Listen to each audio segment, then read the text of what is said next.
Ce n'est pas long, c'est juste un verset pour le troisième commandement dans Exode chapitre 20, verset 7.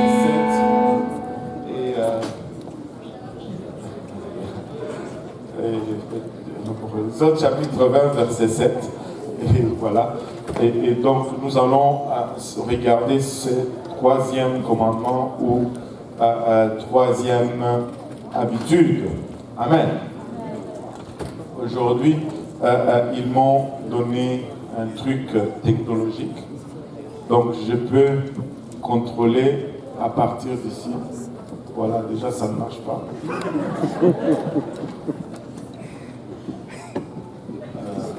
Bon. On verra ça tout à l'heure. Donc, Exode chapitre 20, à partir du verset 7. Si vous l'avez trouvé, dites Amen. Et si vous le cherchez encore, arrivez à l'écran. Alléluia. Et on va le lire tous ensemble. C'est juste un seul verset. Si nous pouvons le lire vraiment tous ensemble, la Bible dit « Tu ne prendras point le nom de l'Éternel, ton Dieu, en vain, car l'Éternel ne laissera point impuni celui qui prendra son nom en vain. » Je pense qu'on n'a pas tout lu. Je pense qu'on était à peine 10%. On est presque 300. Si on peut le lire ensemble à haute voix. Amen. Et je sais qu'on ne l'a pas encore à l'écran. Vous pouvez me le mettre là? Oui, voilà. On va le lire tous ensemble. Tu ne prendras point le nom de l'Éternel, ton Dieu, en vain, car l'Éternel ne laissera point impuni celui qui prendra son nom en vain. Alléluia. Prions tous ensemble. Seigneur Jésus, encore une fois, nous te remercions, Papa, pour ton amour, ta bonté, ta fidélité. Encore une fois, Père, merci pour le privilège que nous avons. Nous retrouver dans ta maison et dans ta présence, Papa. Nous réalisons le prix que tu as payé pour que nous puissions avoir accès à tout ceci. Papa, en ce moment, Papa, alors que nous venons pour regarder ta parole, nous réalisons également que nous sommes des hommes naturels, Papa, des hommes charnels, pour qui cette parole, Papa, qui est esprit et folie, et de nous-mêmes, Seigneur, nous ne pouvons la comprendre. Nous avons besoin de ton aide. Aide-moi, Seigneur Jésus-Christ, afin que je puisse la donner sans crainte, ni faveur, ni hésitation. Aide-nous tous ensemble, Seigneur, afin que nous puissions recevoir cette parole, réserver une place de choix dans nos cœurs, où elle va germer, produire de fruits, et que ce fruit nous conduise jusque dans la vie éternelle. Et avec action de grâce dans le cœur, nous te prions ici, dans le nom de Jésus. Nous disons tous au nom de Jésus. Et vous pouvez vous asseoir. Alléluia. Donc, ce troisième commandement adresse la question du nom. Et le troisième commandement déclare que tu ne prendras point le nom de l'Éternel, ton Dieu, en vain. Car l'Éternel ne laissera point impuni celui qui prendra son nom en vain. Amen. Maintenant, regardons un peu la question du nom. Il y a un monsieur qui s'appelle Paul Dixon. Il a écrit un livre intitulé « Qu'y a-t-il dans le nom ?» Qu'est-ce qu'il y a dans le nom? Et dans ce livre, il a fait une compilation de plusieurs noms. Malheureusement, le livre est en anglais, mais je vais essayer de le traduire un peu. Il a fait une compilation de noms et avec la situation qui accompagnait la personne. Et c'était vraiment particulier. Et ce sont des faits vrais, en fait. Il dit, un homme qui a été exécuté en Floride, il a été exécuté par chaise électrique, s'appelait Wilbur. C'est particulier. Il dit, un laveur de vitres de haut édifice qui est tombé et mort s'appelait Will Drop. C'est des anecdotes, c'est particulier. Il dit Jeff, cet homme qui s'appelait Jeff Tradewell, était devenu orthopédiste. Mais nous avons même ici notre anecdote à nous. Nous avons la sœur, comment elle s'appelle encore, la sœur dentiste? Melouse. Elle s'appelle Melouse dentiste. Elle s'appelle Melouse dentiste et elle travaille comme dentiste. Alléluia. Alléluia. Et voilà. Donc, il y a Dan Joff qui est devenu coiffeur.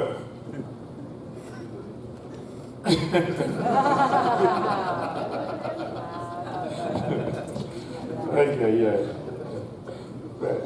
Maintenant, regardez, O'Neill et Pray sont devenus partenaires dans des équipements d'église. Et Pray. Ces deux personnes, un s'appelait O'Neill et l'autre s'appelait Pray. Un entrepreneur en plâtre s'est nommé Will Crumble. Un neurologiste s'est nommé Pipi Peter. Il y a... Ça, c'est Paul Dixon qui nous donne ça dans son livre. Qu'y a-t-il dans le nom? Maintenant, qu'y a-t-il dans le nom vraiment? Y a-t-il quelque chose dans un nom? Qu'est-ce qu'il y a vraiment dans un nom?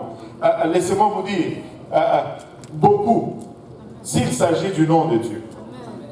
Peut-être que ton nom n'a pas beaucoup de choses. Peut-être que mon nom n'a pas beaucoup. Mais quand il est question du nom de Dieu, il y a beaucoup. Pourquoi Dieu est-il si sensible quand il s'agit de son nom?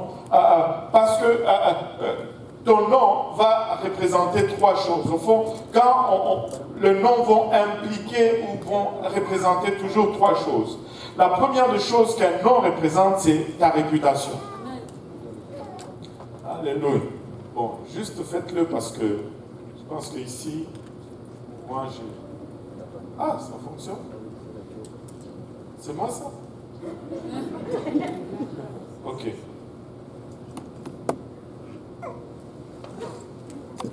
Là, ça ne fonctionne plus. Bon. Anyway, faites seulement parce que là... Bon. La première chose que ton nom va représenter, c'est ta réputation. Je pense que tu peux avancer à d'autres clics parce que c'est... la première chose que ton nom va représenter, vraiment, c'est ta réputation. C'est pourquoi nous disons souvent, il est en train de se faire un nom. Et quand on dit de quelqu'un qu'il est en train de se faire un nom, c'est parce qu'il est en train de bâtir sa réputation. Amen. Ou il a un mauvais nom. C'est parce qu'il a une mauvaise réputation. On va dire des fois, ça ce n'est pas un nom à porter. C'est parce que la personne a une mauvaise réputation. Maintenant, lorsque nous mentionnons un nom, nous pensons tout de suite à la réputation. On va le laisser là comme ça. Je vais vous donner un exemple. Adolf Hitler. Il y a toujours tout de suite quelque chose qui te vient en tête. Bill Clinton. Il y a toujours quelque chose qui te vient tout de suite en tête. Si je dis Jean-Claude Duvalier, tous les Haïtiens vont penser à quelque chose. Il y a une réputation qui vient avec. Si je dis Mobutu Sese Seko Kukumbendu Wazabanga Namilele, il y a une réputation qui vient avec. Le nom va représenter ta réputation. Le nom va également représenter ton caractère. Alléluia. Le nom va représenter ton caractère. Ce que tu es ne peut plus être séparé de ton nom. Une fois que les deux sont identifiés ensemble ou associés ensemble. Si tu développes on te reconnaît comme quelqu'un qui fait le commérage. À chaque fois qu'on va citer ton nom, c'est ce caractère-là qu'on va avoir en tête. Si on te identifie comme quelqu'un de gentil, quand on va citer ton nom, c'est « Ah, lui, il est gentil ». Parce que ton nom va porter aussi sur ton caractère. Lorsque ton nom devient associé à ton caractère, il devient inséparable, à moins que quelque chose de drastique arrive. Amen. Dans la Bible, lorsque quelqu'un changeait de caractère, Dieu leur changeait souvent aussi le nom. Dieu leur donnait un nouveau nom. Quand le caractère change, le nom aussi change. Jacob a été changé en Israël parce que Jacob avait un caractère, le vol, l'escroquerie. Mais quand ce caractère a été changé, Dieu a changé également son nom. Amen. Le nom porte le caractère. Et le nom va représenter aussi ton autorité. Lorsqu'un officier de police t'arrête, il va te dire arrêtez au nom de la loi. C'est au nom de la loi qu'il t'arrête. Dans l'ancien temps, dans les royaumes, on disait au nom du roi. Quand on dit au nom du roi, tu dois t'exécuter. Parce que le nom du roi représente l'autorité. C'est l'autorité de la loi. En fait, quand un officier te dit je t'arrête, il ne t'arrête pas comme personne. On n'obéit pas à un policier parce que c'est une personne, mais parce que c'est à cause de l'autorité de la loi qu'il représente. Et donc, le nom va représenter aussi l'autorité. Je vais vous donner un exemple. Si Jean-Jacques Tremblay t'appelait aujourd'hui et que tu étais à table, ou que tu étais en train de manger, ou que tu dormais, tu peux dire, je vais te retourner l'appel quand je vais finir. Mais si c'est François Legault, il s'appelle François Legault, c'est ça? Ouais. Si c'est François Legault qui sonne ton téléphone, probablement même si tu mangeais, tu vas répondre. Amen. Allô? Amen. Parce que c'est le Premier ministre du Québec. Allô? Et à cause du nom, le nom va aussi amener l'autorité. Et quand on cite le nom, l'autorité vient avec. Et c'est pourquoi certaines personnes, juste grâce au nom qu'ils portent, certaines portes vont être ouvertes. Si on ne connaît pas ton nom, on te traite d'une façon, mais quand on connaît ton nom, on te traite différemment parce qu'un nom comporte aussi l'autorité. Alléluia. Lorsque tu uses mal du nom de Dieu, tu es en train de diffamer sa réputation, tu es en train de diffamer son caractère et tu es en train de diffamer son autorité également. Parce que tu utilises mal le nom de Dieu. Il existe plusieurs façons d'abuser du nom de Dieu, à part de le faire par jurement. Écoutez, je ne sais pas, des fois ça semble anodin. Même des fois, certains d'entre nous, quand il y a une situation qui arrive, ils vont utiliser le nom du Seigneur. Il ne faut jamais utiliser le nom du Seigneur en vain.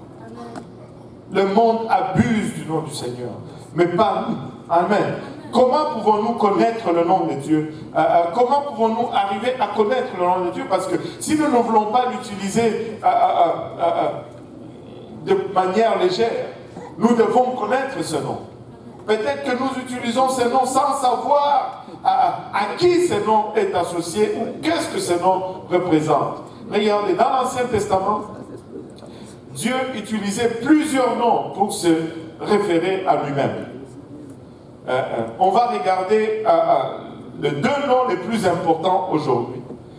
Premièrement, Dieu a révélé son nom à Moïse sur le mont Horeb, alors qu'il l'appelait pour être le libérateur d'Israël de l'Égypte. Et là, Dieu lui a donné le nom de « Je suis celui qui suis ». Lorsque Moïse lui a posé la question, lui disant « Je vais retourner vers le peuple, je veux leur dire ce que tu me dis. » Et ils vont me demander c'est quoi le nom de celui qui t'a envoyé? Qu'est-ce que je vais leur répondre? Et Dieu répondit à Moïse, va leur dire que je suis celui qui suis. Celui qui suis m'a envoyé. Va leur dire que je suis celui qui suis. Et en hébreu, c'est Hey, Asher, Hey. C'était la forme originale que Dieu a donnée à Moïse. Ça se réfère à Dieu comme étant celui qui est éternel et qui existe par lui-même. Tu vas trop vite.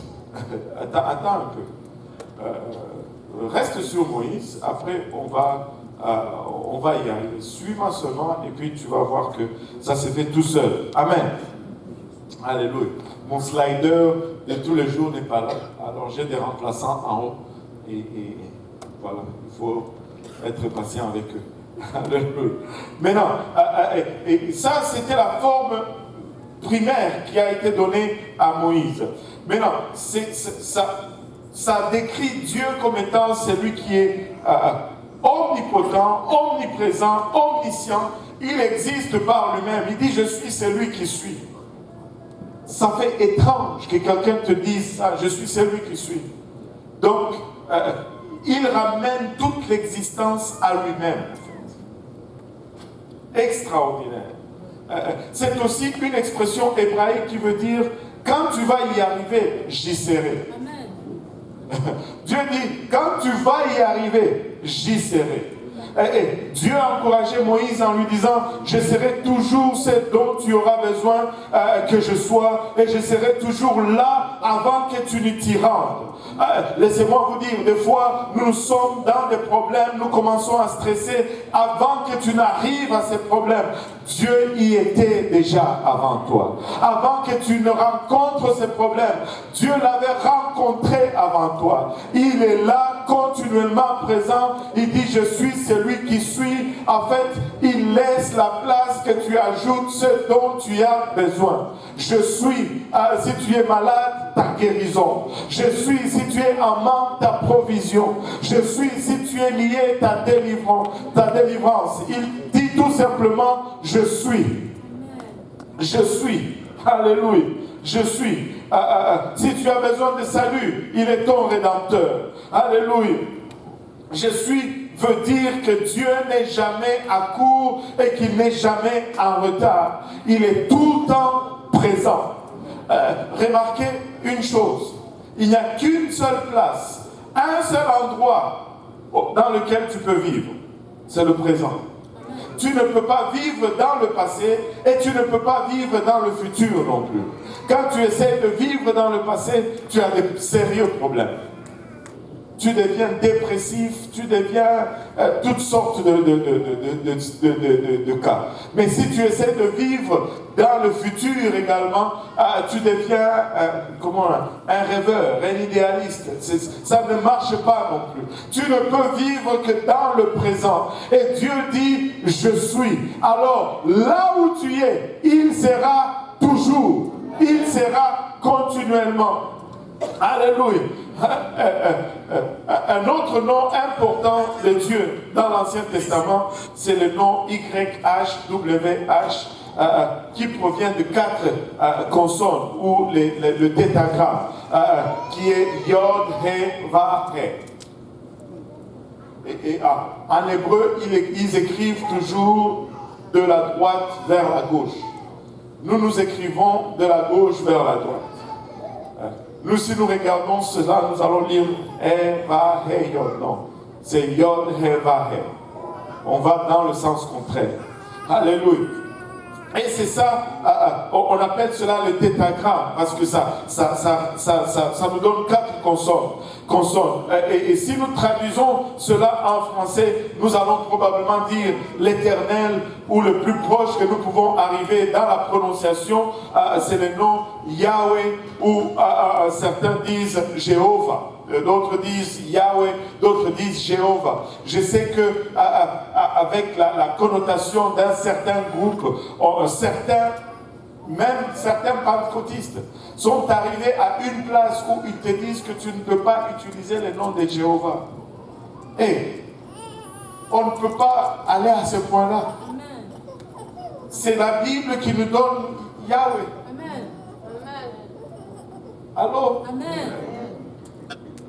je sais que ils viennent chez vous, ils cognent à la porte et ils enseignent des choses qui ne sont pas bibliques et ils se disent qu'ils sont les témoins de... Non, ce ne sont pas eux qui sont les témoins. Nous sommes les vrais témoins de Dieu. Et je vais vous l'expliquer. Anyway, les Juifs avaient une telle révérence pour le nom de Dieu qu'ils n'osaient même pas le prononcer comme il était écrit. Et à la place, ils disaient... J'aime à j'en perds mon hébreu, Shem Ameforash, ou l'inexprimable nom. Il ne voulait pas prononcer le nom, il disait tout simplement le nom qu'on ne peut pas mentionner, ou l'inexprimable nom.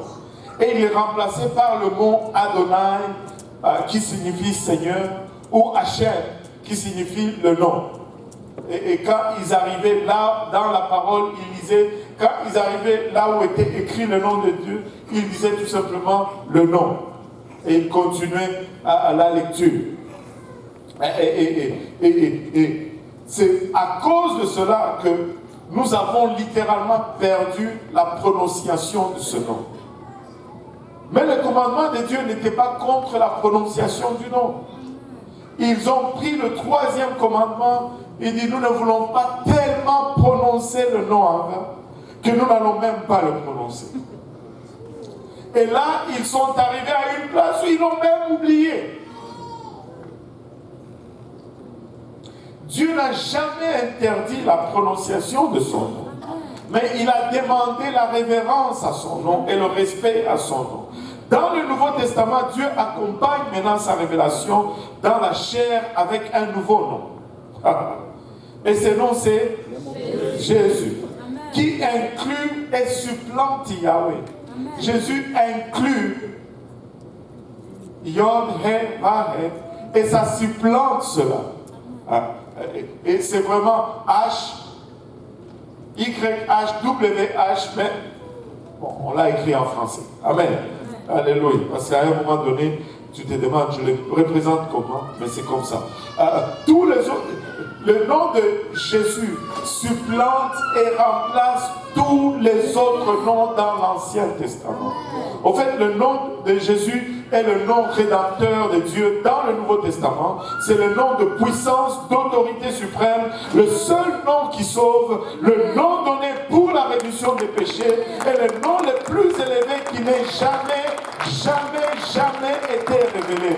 Jésus est le nom au-dessus de tout nom. Vous voyez, la logique est celle-ci. Chaque nom représentait une œuvre de Dieu ou une action de Dieu. Quand il pourvoyait, on disait Jéhovah Jireh. Quand il a protégé, je ne sais plus, on disait Jéhovah Shammah, la bannière. Quand il faisait quelque chose, quand il donnait la paix, on disait Jéhovah Shalom. À chaque action ou à chaque besoin et réponse de Dieu, on associait un nom. Et quand on arrive maintenant au besoin le plus important, notre besoin le plus important, ce n'est pas la guérison. Notre besoin le plus important, ce n'est pas les finances ni les manger. Notre besoin le plus important, c'est le salut. Et l'œuvre la plus grande que Dieu va faire dans ta vie, c'est l'œuvre du salut. Et quand on arrive à l'œuvre la plus grande, Dieu nous donne le nom le plus grand qui est Yehoshua. Au fond, Jésus est la forme grecque de Yehoshua. Et Yehoshua veut dire Yahweh est salut ou Jéhovah est sauveur. Yehoshua devient le nom salvatrice de Dieu. Yehoshua devient le nom de rédemption et le nom du salut et le nom qui est au-dessus de tout autre nom. Alléluia. Et c'est le nom que le Seigneur a utilisé. Avance encore un peu. Voilà. Yehoshua veut dire Jéhovah est salut, littéralement. Mais si nous voulons le dire en français, en bon français, c'est Jéhovah est sauveur. C'est ce que Jésus signifie. Donc quand je dis Jésus, je suis en train déjà de dire Yahweh. Amen. Et j'accompagne le Yahweh avec l'œuvre qu'il a accomplie dans ma vie ou l'œuvre qu'il est venu accomplir pour ma rédemption. Mais maintenant, imaginez-vous ces Juifs qui ne devaient pas prononcer le nom de Dieu, qui ne devaient pas citer le nom de Dieu. Et soudainement, ils regardent autour, ils voient ces jeunes charpentiers, âgés d'à peine 30 ans, qui circulent partout en Jérusalem, en Judée, et en train d'utiliser le nom qu'ils n'ont jamais voulu prononcer. Soudainement, ces charpentiers de Nazareth commencent à utiliser les noms inexprimables avec une insouciance profonde. Mais qu'est-ce qui se passe? Mais laissez-moi vous dire ceci. Jésus avait le droit d'utiliser le nom de Dieu parce qu'il était Dieu. Amen. Les dirigeants religieux de l'époque étaient outragés. Ils ne comprenaient pas. Ils le regardaient, ils disaient, mais qu'est-ce qui se passe? Qu'est-ce qu'il dit qu'il est en train d'être? Mais Jésus a utilisé cette phrase encore et encore et encore. Je suis. Partout où il allait, il était en train de dire je suis. Maintenant, je suis peut être le verbe être. En grec, la formule grecque c'est ego eimi. Ça peut être juste le verbe être, dépendamment de comment tu l'utilises. Mais il ne l'utilisait pas comme je dis, je suis en train de prêcher. Non, non, non, ce n'était pas ça. Ce n'était pas comme ça qu'il utilisait. Quand il utilisait, il faisait référence à celui qui dit « Je suis m'a envoyé ». Et ça a bouleversé, ça a choqué les gens religieux de son temps et ils ont voulu le crucifier. Comment est-ce que Jésus a utilisé ce ego eimi, qui semble être juste un pronom et un verbe, mais qui identifiait le Yahweh de l'Ancien Testament pour les Juifs. Il a commencé à dire, dans Jean 6, 35, il dit « Je suis le pain de vie ». Écoutez, le livre de Jean, c'est un livre extraordinaire. Nous avons 4 évangiles, et chaque évangile est adressé à un groupe en particulier. Matthieu a été écrit aux Hébreux, pour leur dire que le Jésus que vous voyez, c'est lui le Messie indiqué dans vos prophéties. C'est pourquoi vous voyez dans le livre de Matthieu encore et encore et encore et encore, il est dit, ceci arriva comme il est écrit. Ceci s'accomplit selon les prophéties, selon qu'il est écrit. Matthieu se réfère encore et encore et encore aux Écritures pour dire aux Juifs que c'est Jésus. C'est celui-là que vous parlez dans vos Écritures. Et Matthieu est écrit au grec, Marc est écrit au romain. Et Marc, dans le livre de Marc, tu vas voir la phrase tout de suite, il s'en allait, tout de suite. Et Jésus est montré comme un serviteur parfait en mission, en train d'exécuter une mission bien précise, un serviteur soumis. Et Marc était écrit avec les Romains en tête. Luc était écrit avec les Grecs en tête. Avec le livre de Luc, on voit l'emphase mise sur la beauté de l'écriture. Lisez juste l'introduction du livre de Luc. Vous allez le voir. Parce que le grec était soucieux de l'art, de la poésie, de l'écriture. Mais Jean était un livre à part. Jean n'était pas écrit aux Hébreux, aux Grecs, ni aux Romains. Jean était écrit aux chrétiens. Jean était écrit à vous et moi pour nous dire que c'est Jésus en qui vous avez mis votre confiance. N'est pas juste un bon prédicateur. C'est Jésus en qui vous avez mis votre espérance. N'est pas juste un simple prophète. C'est Jésus n'est pas juste un bon enseignant. Il est Dieu manifesté dans la chair. C'est Dieu lui-même qui est venu et qui s'est incarné. Il a un autre nom que nous n'utilisons pas souvent. Il s'appelle Emmanuel. On a un Emmanuel, 2 Emmanuel ici. Emmanuel signifie exactement Dieu parmi nous. Emmanuel ne signifie pas le Fils de Dieu parmi nous. Emmanuel signifie Dieu parmi nous, ou Dieu avec nous. Et soudainement, ces jeunes charpentiers de Nazareth utilisent le ego eimi avec une légèreté comme pas possible, comme si il était question de lui. Et laissez-moi vous dire, il était question de lui.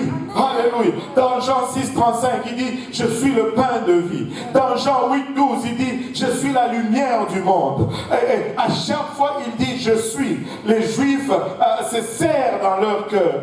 Dans Jean 19, il dit, je suis la porte.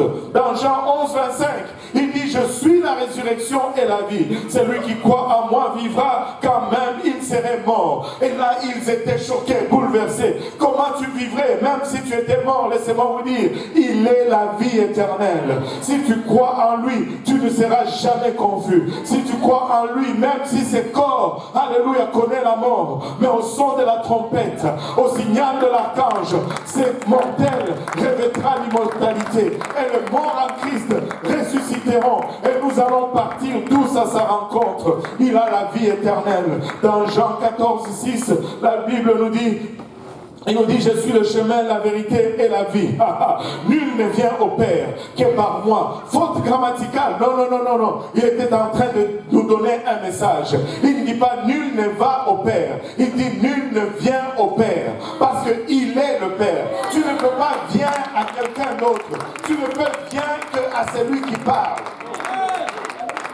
Si lui et le Père étaient distincts, il allait dire nul ne va au Père si ce n'est par moi. Il dit non, non, non, nul ne vient au Père si ce n'est par moi. Parce que, Philippe, ça fait tous ces temps que tu es avec moi et tu me demandes encore, montre-moi le Père. C'est lui qui m'a vu, a vu le Père. Le Père est en moi et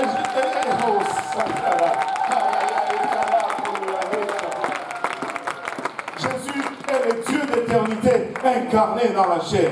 Il dit dans Jean 8, dans Jean 8, 24, il dit car si vous ne croyez pas que je suis, si vous ne croyez pas que je suis, s'il devait parler correctement, il allait dire si vous ne croyez pas qui je suis. Mais ce n'est pas le je suis du verbe être. C'est le je suis du ego ami. Et le juif était fâché. Tu ne peux pas prononcer ce mot, ce nom. Tu ne peux pas dire ce nom. Qui es-tu pour réclamer ce nom? Mais il devait le regarder. Il dit, vous n'avez pas compris. Je suis celui qui dit que je suis. Alléluia. Car si vous ne croyez pas que je suis, vous mourrez dans vos péchés. Jean 8, 58. Oh Seigneur. Avant qu'Abraham fût, je suis. Pas avant qu'Abraham fût, j'étais. Qui serait une conjugaison normale. Il dit avant qu'Abraham fût, je suis. Et quand il a dit ceci, les Juifs se sont penchés tout de suite. Ils ont pris les pierres pour le lapider. Parce que quelqu'un qui se déclarait Dieu était condamnable par mort par lapidation. Condamnable à mort par lapidation. Ils ont tout de suite pris les pierres pour le lapider. Mais ils ne pouvaient pas parce que ce n'était pas encore son temps. Il dit, alléluia, avant qu'Abraham ne fût, je suis. Amen. Je suis. Et regardez. Marc 14, 62. Au grand sacrificateur lors de son procès. Jésus répond, je le suis. En fait, littéralement, le a été ajouté pour le besoin grammatical. Il a répondu tout simplement, je suis. Et vous verrez le Fils de l'homme assis à la droite de la puissance de Dieu et venant sur les nuées du ciel. Et quand ils ont entendu cela, ils ont bouché les oreilles, ils ont crié. Il dit, avons-nous encore besoin de témoins? Il l'a confessé lui-même. Il a dit lui-même devant nous qu'il était Dieu. Écoutez, combien c'est triste que plusieurs chrétiens aujourd'hui prétendent ne pas le voir, alors que les Juifs l'ont vu clairement. La raison pour laquelle ils l'ont crucifié, ce n'est pas parce qu'il a commis un péché, ce n'est pas parce qu'il a commis un crime, c'est parce que lui qui était un homme s'est dit être Dieu. Mais laissez-moi vous dire, ils l'ont vu à l'envers. Ce n'était pas un homme qui a dit qu'il était Dieu, mais c'était Dieu qui s'est fait homme pour notre rédemption. Alléluia. Alléluia. Enragés, les Sanhédrins se sont précipités sur leurs prisonniers et ils l'ont envoyé vers Pilate. Et l'ont forcé à le crucifier et à l'exécuter. Et ils ont littéralement utilisé la politique pour le faire tuer. Pilate, même s'il il ne le désirait pas, mais il n'a pas pu sauver les Nazaréens. Mais d'une façon inattendue, alors qu'il devait le crucifier, Pilate rentre en arrière. Là je paraphrase un peu, ça c'est dans la version Dieu donné. Alléluia. Pilate rentre là en arrière, il appelle un de ses gars, il dit prends un écriteau et tu vas écrire sur cet écriteau ce que je vais te dicter. Alléluia. Et dans Jean 19 verset 19, Pilate fit une inscription qu'il plaça sur la croix et qui était ainsi conçue: Jésus de Nazareth, roi des Juifs. Jésus de Nazareth, roi des Juifs. Et beaucoup de Juifs lurent cette inscription parce que le lieu où Jésus fut crucifié était près de la ville. Elle était en hébreu, en grec et en latin. Les 3 langues. Et quand ils ont vu ça, les principaux sacrificateurs des Juifs sont allés voir Pilate et lui ont dit, n'écris pas Jésus de Nazareth, roi des Juifs. Mais écrit qu'il a dit, je suis roi des Juifs. En d'autres termes, ajoute des lettres là-dedans. Ce que tu as pour le moment ne fait pas notre affaire. Et Pilate leur répondit, ce que j'ai écrit, je l'ai écrit. Ce que j'ai écrit, je l'ai écrit. Écoutez, des fois, vous devenez déprimé. Oh mon boss, il est païen. Écoute, Dieu utilise même les méchants. Dieu utilise même le païen. Tu juste place ton regard sur Dieu. Place ton regard sur Dieu. Dieu, c'est Pilate, un non-croyant. Il dit, ce que j'ai écrit, je l'ai écrit. Hein? C'est fini. Personne ne change cela. Et dans les 3 langues, hébreu, grec et latin, ça disait Jésus de Nazareth, roi des Juifs. Juste une autre inscription pour les Grecs et les Romains. Mais comme les Juifs commençaient à s'assembler autour, ils ont vu que il y a quelque chose qui ne va pas là-dessus. Je ne sais pas si vous arrivez à voir l'inscription. Moi, je l'ai écrit en français parce que l'hébreu était un peu compliqué. Alléluia. Mais comme les Juifs commençaient à s'assembler et à lire l'inscription, les chefs religieux ont vu qu'il y avait un problème. Mais littéralement, Pilate a dit, ce que j'ai écrit, je ne vais rien changer. Mais qu'est-ce qui dérangeait tant les Juifs? Regardez ceci. La majeure partie de la poésie biblique de l'Ancien Testament était écrite en forme acrostiche. C'est une... Bien sûr, nous utilisons presque plus personne, je ne sais pas, ceux qui font les lettres, s'ils ont étudié la forme acrostiche. Est-ce qu'il y a quelqu'un qui a étudié la forme acrostiche ici? Alléluia. Oui, une sœur, voilà, Papy Léon est là-bas. Il y en a qui ont étudié cette forme acrostiche. Moi, déjà, juste le simple français, c'était compliqué. Et quand vous y ajoutez acrostiche, ça, je ne suis plus là. Cela facilitait la mémorisation des Écritures. Par exemple, dans le psaume 119, chacune des 22 sections est marquée d'une lettre de l'alphabet hébreu. Et chaque 8e verset de la section commence avec cette même lettre. Il faut le faire. Et dans le livre de Lamentation, nous retrouvons un schéma similaire. Chaque chapitre est un poème avec ce même schéma. Et quand tu prenais la première lettre de chaque section, tu composais une phrase ou un message. Donc au-dessus de la tête de Jésus, on pouvait lire Yeshua Anazari, Melech Hamayahudi. Et tous les dirigeants juifs pouvaient voir qu'il y avait un acrostiche là-dedans. Et cet acrostiche les condamnait au vu de tout le monde. Parce que si tu regardais, c'est ça l'hébreu qui était écrit sur sa croix. Et au fond, c'est dans le sens contraire. Yeshua Anazari Imelech Hamayahudi. Et quand tu prenais la première lettre de chaque mot, tu avais le tétragramme Yahweh. Et donc, là, sur la croix où Jésus est crucifié, le pancarte écrit son nom Yahweh. Et là, les rois, les religieux disent non, non, non, non, tu ne peux pas écrire cela. Parce que il y avait trop de choses qui les condamnaient. Premièrement, le nom était écrit sur sa croix.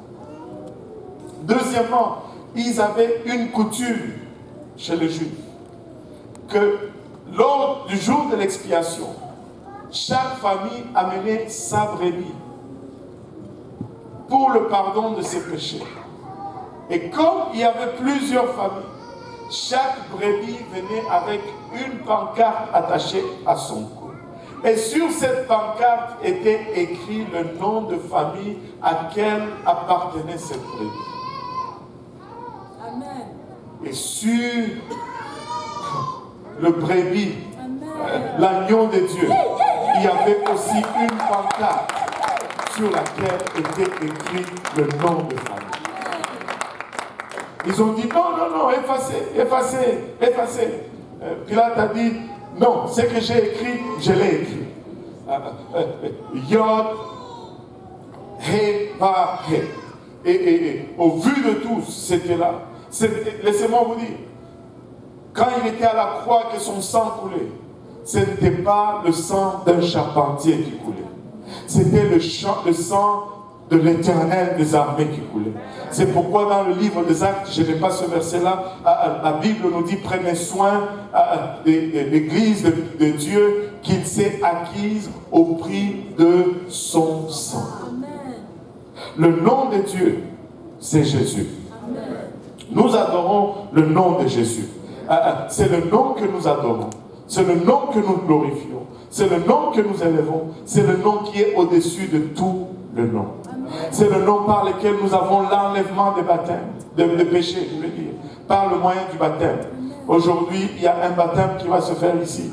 Vous pouvez y aller là maintenant pendant que je continue. Parce qu'il y a quelqu'un qui doit aller au travail et qui dit je ne veux pas aller au travail sans porter le nom de Jésus.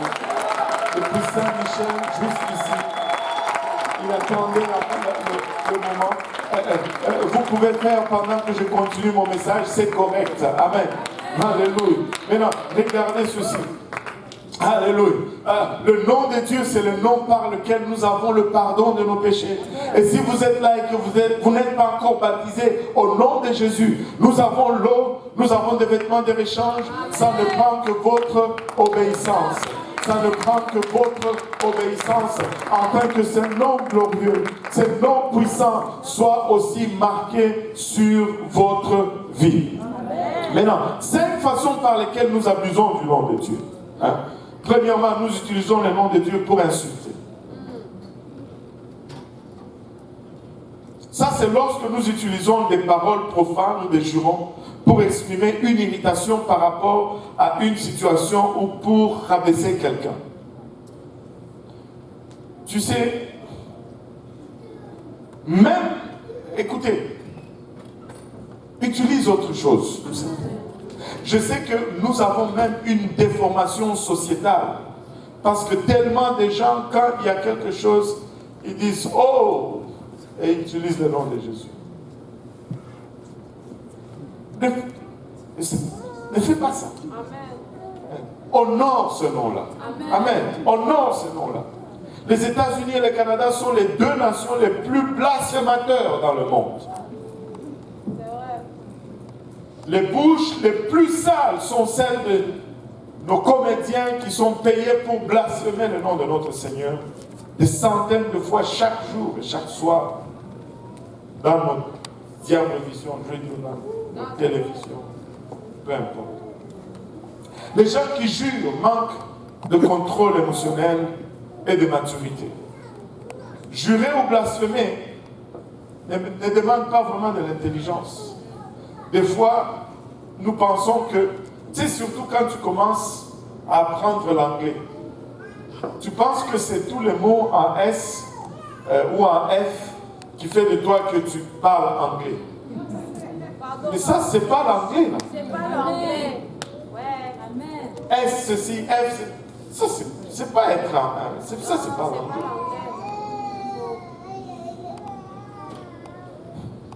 Tu sais, ça ne prend pas de l'intelligence pour cela. Tu peux enseigner à un enfant de 2 ans ou à un perroquet à blasphémer.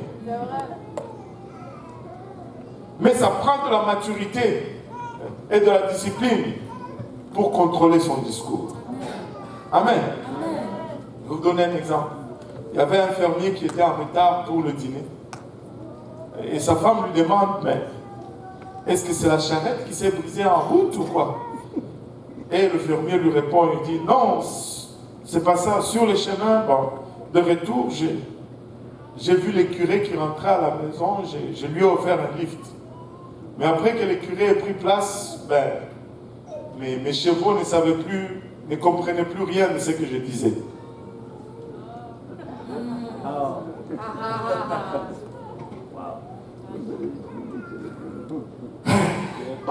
Aide-nous, Seigneur. Ça ne doit pas être comme ça. Amen.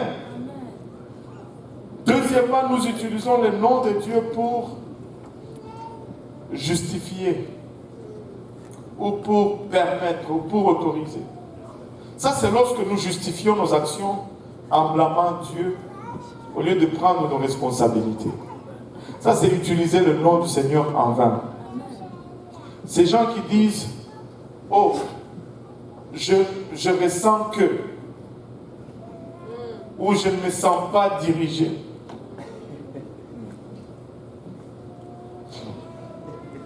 Je ne veux pas être méchant.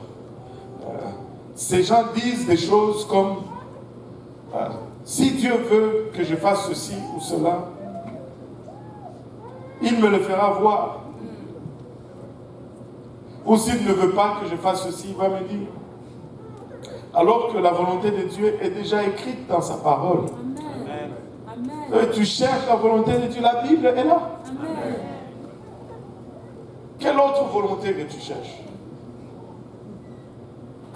Lévitique 19:12 nous dit, vous ne jurerez point faussement par mon nom, car tu profaneras le nom de ton Dieu. Je suis l'Éternel. Lorsque nous proclamons l'approbation de Dieu sur quelque chose qui n'est pas sa volonté, nous brisons le troisième commandement. Regarde,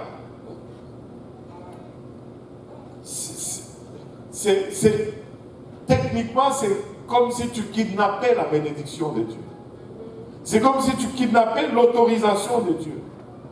Et tu les appliques sur quelque chose que Dieu n'a rien à voir.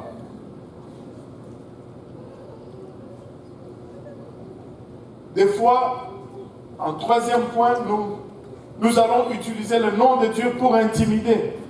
Alléluia. Il va se faire baptiser au nom de Jésus-Christ pour le pardon de ses péchés. Alléluia. Alléluia. Ça ne nous dérange pas d'interrompre un service pour faire un œuvre. En fait, tous ces services, c'est pour que nous vous baptisons tous. Amen. Alléluia.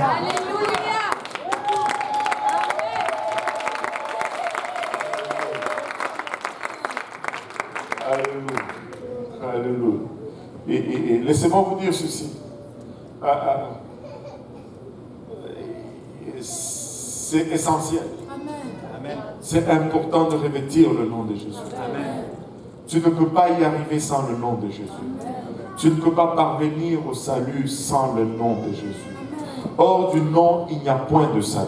Je peux m'étendre un peu et puis élaborer un petit peu et sortir de mes notes pendant qu'il procède. Laissez-moi vous dire, dans la Bible, il n'y a personne qui a été sauvé en dehors d'un nom de famille. Amen. Si tu regardes, première destruction, le déluge, tous ceux qui étaient sauvés avaient le même nom de famille. Ils étaient tous de Lot. Deuxième, de Noé, je vais dire, de Noé, voilà. Oh, je voulais voir si vous suiviez. Ça marche toujours. Deuxième destruction par le feu. Et tous ceux qui sont sortis de Sodome et Gomorrhe avaient tous le même nom de famille. C'est tous des Noé. Là, vous suivez. C'était tous des Lot. Ils s'appelaient tous Lot. Tous ceux qui ont été sauvés avaient le même nom de famille. Au son de la trompette, ceux que Dieu va sortir de ce monde avant de le détruire, ils vont avoir le même nom de famille. Ils vont tous être des Jésus.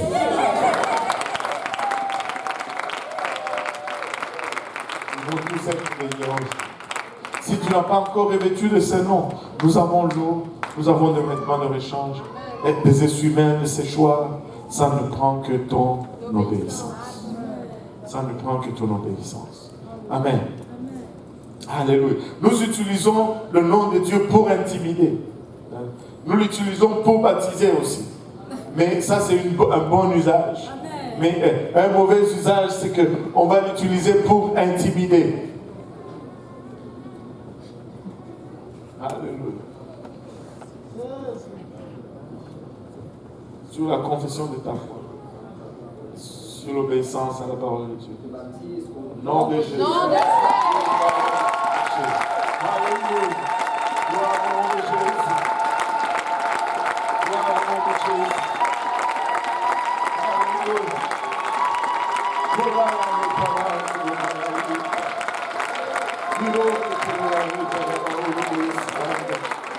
Alléluia, Seigneur. Alléluia, Jésus. Alléluia, Jésus. Alléluia.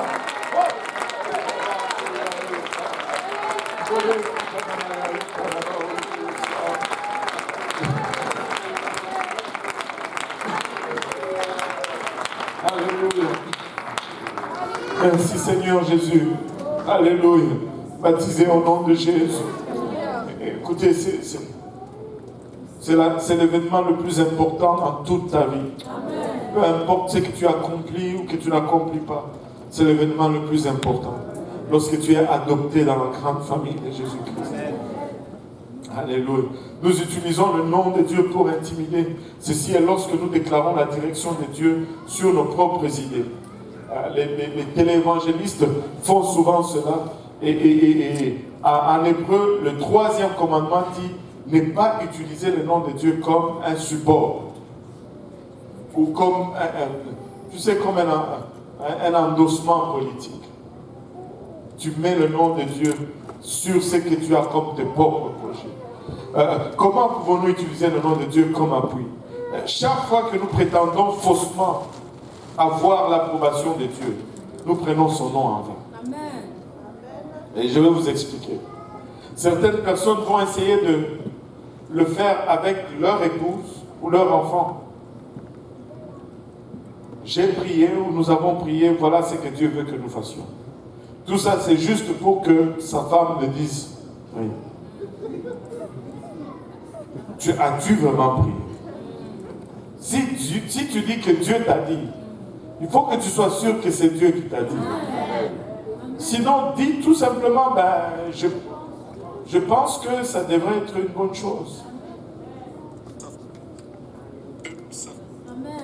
N'utilise pas la carte. Et la pire des places, ce sont ces jeunes hommes qui vont voir la jeune dame dans l'église.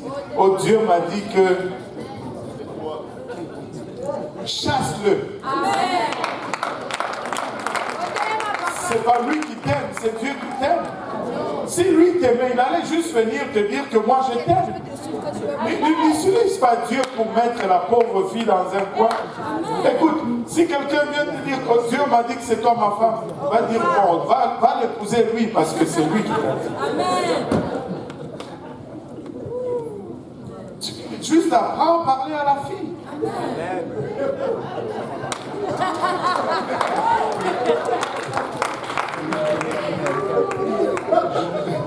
Fais des preuves. Hein? C'est toi Dieu.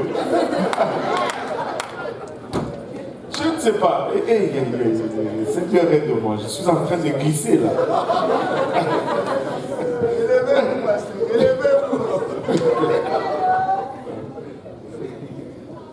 On dirait que, honnêtement, je suis en train de faire face à une génération des gens, je ne sais pas, la galanterie, elle n'est plus là. On ne sait pas, écoute, il faut pas, je ne sais pas comment faire, comment m'expliquer. Je suis à bout. Je suis épuisé. Jeunes gens, on a fait des séminaires, on a fait des enseignements, on a fait des choses. Mais on dirait que ça ne rentre pas. Aïe, aïe, aïe. Anyway, retournons au nom du Seigneur. Certaines personnes essayent d'utiliser ceci même sur leur pasteur. Ils viennent pour des conseils, mais ils ont déjà pris leur décision. Et ils vont te dire, oh, Dieu m'a dit. Écoute, laissez-moi vous dire ceci. Et c'est très simple. Et c'est très logique. Si tu viens me voir et que tu me dis que Dieu t'a dit, c'est fini. Je ne peux plus te dire rien. Comment est-ce que je peux argumenter avec Dieu? Si Dieu t'a dit, c'est ça, c'est fini. On va faire ce que Dieu t'a dit. Et on ne va pas argumenter. Mais si tu es dans une vallée de décision, tu me dis, bon, voici la situation, pasteur, mais je ressens ceci. Qu'est-ce que tu en penses? Là, je me sens libre parce que je ne veux pas avoir de problème avec Dieu. Si Dieu t'a dit, c'est fini, c'est ce que Dieu t'a dit. Mais tu as déjà pris tes décisions, tu viens juste pour chercher l'approbation. Non, ça ne peut pas marcher comme ça. Ça, c'est utiliser le nom de Dieu en vain. C'est utiliser le nom de Dieu en vain. C'est un peu de la manipulation aussi. Et puis tu sortiras de là, tu vas dire, pasteur a dit. Non, c'est toi qui as dit que Dieu a dit. Alléluia. Je vais arriver au ciel. Tu sais, fais attention quand tu parles de la part de Dieu. Assure-toi vraiment que c'est ça. C'est la façon la plus sûre de parler de la part de Dieu. Tu peux aller à la banque là-dessus. Si c'est écrit là-dedans, tu peux dire Dieu a dit. Tu peux dire Dieu a dit. N'utilisons pas, nous utilisons des fois le nom de Dieu pour impressionner. Ceci est lorsque nous essayons de montrer comment nous sommes spirituels en utilisant des jargons religieux, des clichés. Et les croyants insécures vont toujours utiliser ces choses-là. Des fois, tu sais, certaines personnes, c'est comme si Dieu leur parle audiblement tous les jours. Ils prennent un café avec Dieu tous les jours. Je comprends que nous devons prier tous les jours. Mais honnêtement, Dieu ne me parle pas tous les jours audiblement.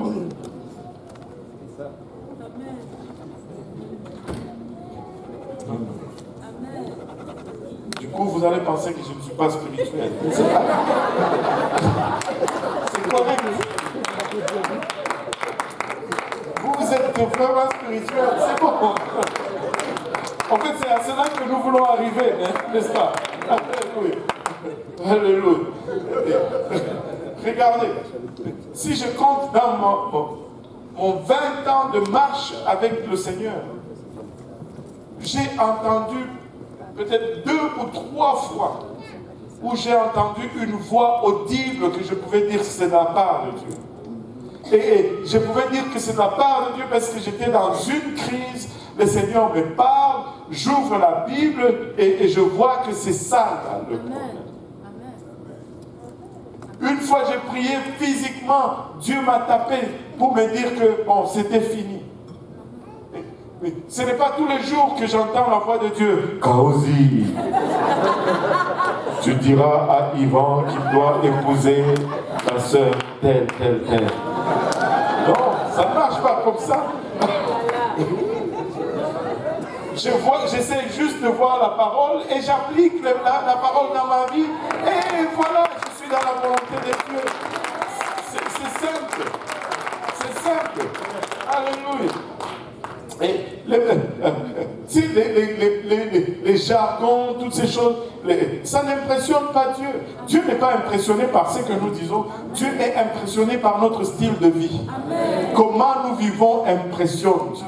Ce n'est pas ce que nous disons qui impressionne Dieu. C'est comment nous vivons qui impressionne Dieu. Ne transforme pas Dieu en un cliché. Nous prenons le nom de Dieu en vain lorsque nous proclamons que nous sommes engagés, consacrés, alors que notre style de vie ne suit pas ce que la parole de Dieu déclare. Tite 1,16 nous dit, ils font profession de connaître Dieu, mais ils renient par leurs œuvres, étant abominables, rebelles, incapables d'aucune bonne œuvre. Nous ne pouvons pas déclarer certaines choses et faire autre chose. C'est user du nom de Dieu en vain. Ô Seigneur Jésus, nous utilisons le nom de Dieu impulsivement. Ça, c'est lorsque nous utilisons le nom de Dieu sans penser, comme une expression commode de la crainte ou de la colère, de la joie et toutes ces choses. Waouh! Dieu nous demande d'utiliser son nom avec sérieux, avec révérence. Quand tu prononces le nom de Dieu en vain, vous savez, même lorsque nous chantons, nous adorons, ayons de la révérence pour le nom de Dieu. Ayons de la révérence pour le nom de Dieu. Ne sois pas là en train de dire « Je t'aime, Jésus ». Et là, ta pensée est « Oh, quand est-ce qu'il va? J'espère qu'il va prêcher court aujourd'hui. Parce que je dois « Je t'aime, Jésus ».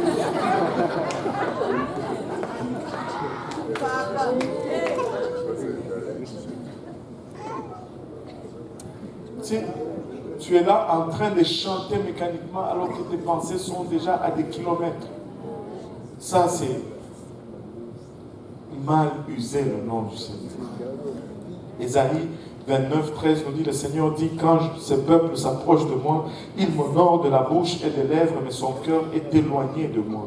Et la crainte qu'il a de moi n'est qu'un précepte de tradition humaine. Waouh! Matthieu 6, 7 nous dit, en priant, ne multipliez pas de vaines paroles, comme les païens qui s'imaginent qu'à force de paroles, ils seront exaucés. Écoutez, il n'y a pas une formule qui impressionne Dieu. Oh, le lit de la vallée, l'étoile du matin brillant, l'alpha de je ne sais pas quoi. Non, parle à Dieu comme normal, comme tu parles tous les jours. Quand tu pries, c'est une autre personne. Quand tu parles, c'est une autre personne. Il y a une double personnalité.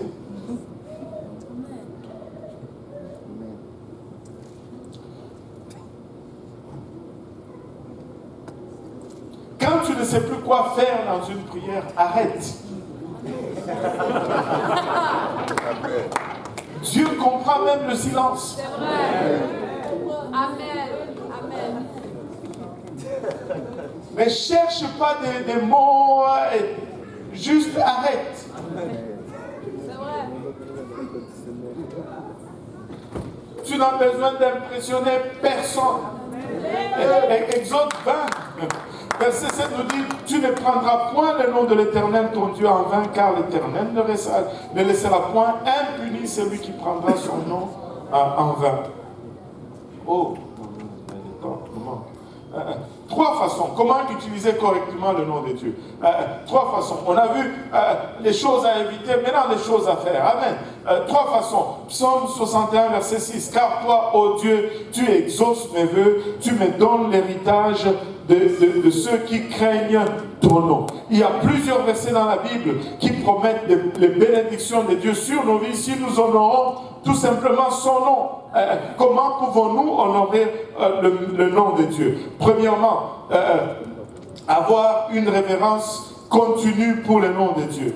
Nous devons traiter le nom de Dieu avec le plus grand respect en l'utilisant prudemment, avec attention et amour comme un acte d'adoration. Nous ne pouvons pas juste l'utiliser à la légère. Psaume 29, verset 2 nous dit, rendez à l'Éternel gloire pour son nom, prosternez-vous devant l'Éternel avec des ornements sacrés. Et quand tu prononces le nom de Dieu, tu le prononces avec révérence, avec respect. Tu t'assures que ce n'est pas juste en vain. Nous ne pouvons pas tout simplement rester assis, écouter, regarder et participer alors que le nom du Seigneur est blasphémé. L'amour exige l'action. Quand tu es à quelque part que le nom de Dieu est blasphémé, tu ne peux pas rester insensible. Tu dis non, pas ici. Écoutez, si tu les fais et que tu t'assures de les faire comme il faut, il y a des gens qui ne vont même pas jurer dans ta présence.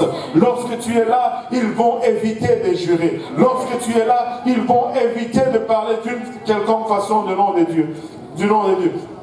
Qu'est-ce que ceci a à voir avec bâtir une demeure sainte? Écoutez, la violence verbale fait rage aujourd'hui. Tu ne peux pas faire des abus verbaux et honorer le nom du Seigneur en même temps. Amen.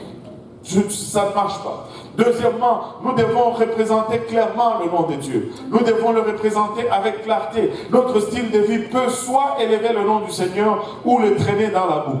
Amen. Notre marche doit correspondre à nos paroles. Nous ne pouvons pas déclarer certaines choses et vivre autrement. Si tu es chrétien, alors tu es en train de représenter Christ. Fais-le bien. Fais-le de la bonne façon. 2 Timothée 2,19. Toutefois, le solide fondement de Dieu demeure. Ayant ce sceau, le Seigneur connaît ceux qui sont siens et qu'il se retire de l'iniquité quiconque prononce le nom du Seigneur. Et qu'il se retire de l'iniquité quiconque prononce le nom du Seigneur. Ah. Wow. Il y a 2 raisons pourquoi plusieurs personnes ne viennent pas à Christ. Ils n'ont jamais rencontré un chrétien ou ils ont rencontré un crétin. Ça, c'est un chrétien de nom seulement. Ou bien tu vas rencontrer un chrétien ou bien tu vas rencontrer un crétin. Tu vas choisir si tu vas être un chrétien ou tu vas être un crétin. Vous êtes choqués, mais c'est la pire vérité. Écoutez, des âmes qui vont en enfer à cause des crétins vont 1000 fois mieux. Seigneur, je dois me calmer. Aide-moi, Seigneur. Nous ne pouvons pas juste vivre n'importe comment, alors que nous portons la bannière de Christ. Parce que par cette façon de vivre, nous condamnons encore plus que le diable. Quand les gens nous voient, ils doivent avoir envie de venir là où nous allons. Si ce n'est pas le cas, nous avons un problème. Nous avons le sang sur le main. Alléluia.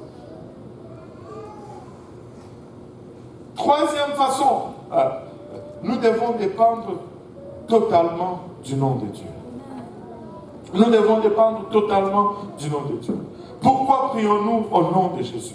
Parce que nous ne pouvons pas prier par notre propre mérite. Nous dépendons de lui. C'est pourquoi nous invoquons le nom. C'est pourquoi nous prions par le nom. Amen. Colossiens 3,17 nous dit: et quoi que vous fassiez, en parole ou en œuvre, faites tout au nom du Seigneur Jésus, en rendant par lui des actions de grâce à Dieu le Père. Un jour, nous serons jugés pour chaque mot que nous avions prononcé. C'est l'un des versets les plus effrayants de la Bible. Eh oui. Je ne sais pas pour vous, mais ça me fait peur quand je lis ce verset. Matthieu 12, 36 nous dit: je vous l'ai dit, au jour du jugement, les hommes rendront compte de toutes, que tout le monde dise toutes, de toutes paroles vaines qu'ils auraient proférées. Toutes paroles, même vaines. Ça fait peur. C'est probablement pourquoi Dieu nous a donné une seule bouche et 2 oreilles. Parce qu'il veut que nous parlons 2 fois moins, mais que nous écoutons 2 fois plus.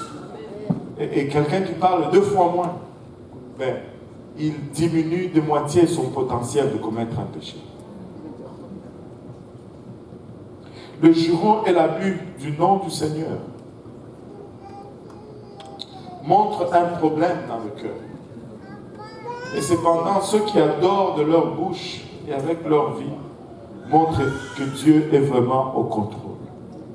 Tu sais, si ta vie ne concorde pas avec tes paroles, il y a un problème là-dedans. Mais quand on regarde ta vie s'aligne avec ta parole, qui s'aligne avec la parole de Dieu, on voit que vraiment tu as cédé le contrôle de ta vie à Dieu. Amen. Luc 6, 45, on va s'élever pour ce dernier verset. L'homme bon tire des bonnes choses du bon trésor de son cœur. Et le méchant tire les mauvaises choses de son mauvais trésor. Car c'est de l'abondance du cœur que la bouche parle. Regardez. Si notre cœur abonde de révérence pour le nom du Seigneur, nous allons honorer ce nom-là avec notre bouche. Mais si notre cœur est rempli de négligence et de mépris pour ce nom, et que nous faisons juste un show, éventuellement ça va monter dans la bouche. Et là, nous allons nous retrouver à user du nom du Seigneur en vain. Dieu ne veut pas user du nom du Seigneur en vain. Amen. C'est le nom par lequel nous recevons le pardon de nos péchés. Le frère a été baptisé aujourd'hui. Mais si tu es là et que tu n'as pas encore été baptisé au nom de Jésus, nous avons de l'eau, nous avons besoin, nous avons des essuie-mains, nous avons tout ce que ça prend, mais ça ne prend que votre obéissance. Amen. On va prendre le temps de parler au Seigneur. Il nous reste encore 5 minutes. Si nous pouvons venir à l'avant, les hommes à ma gauche, les dames à ma droite, on va prier que le Seigneur nous aide à contrôler nos tempéraments, à ne pas utiliser ou prendre son nom en vain. Alléluia.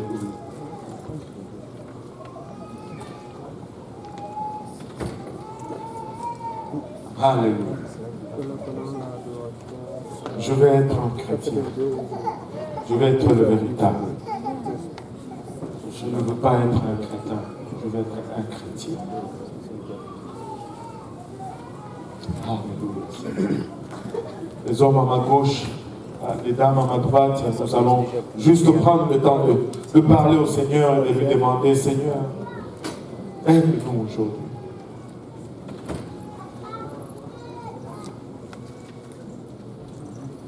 C'est devenu une chose tellement commune, une chose tellement anodine que de prononcer le nom du Seigneur en vain. Mais il n'en sera pas ainsi du corps de Christ. Amen. Alléluia. En élevant nos voix vers le Seigneur.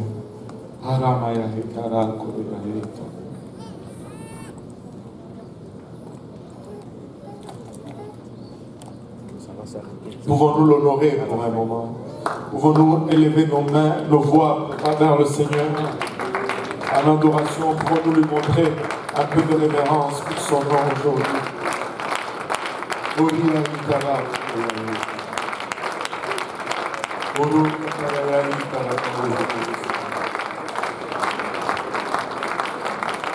Alléluia Jésus.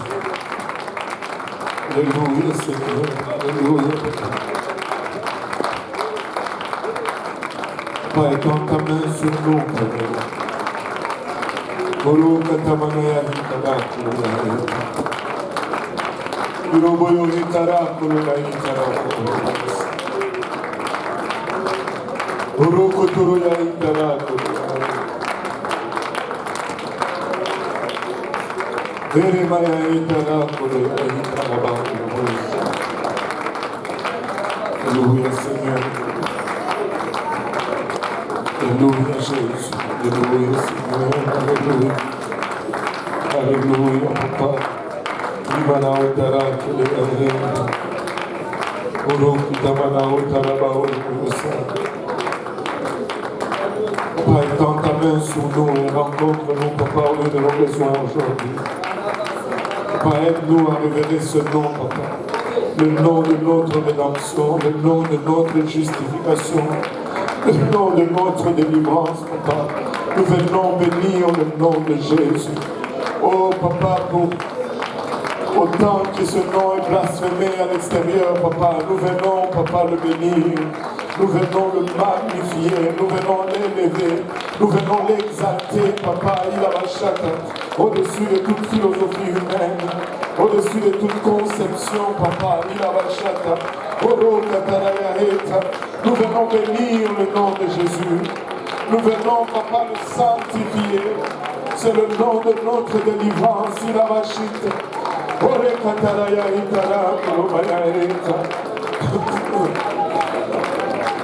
Alléluia Jésus.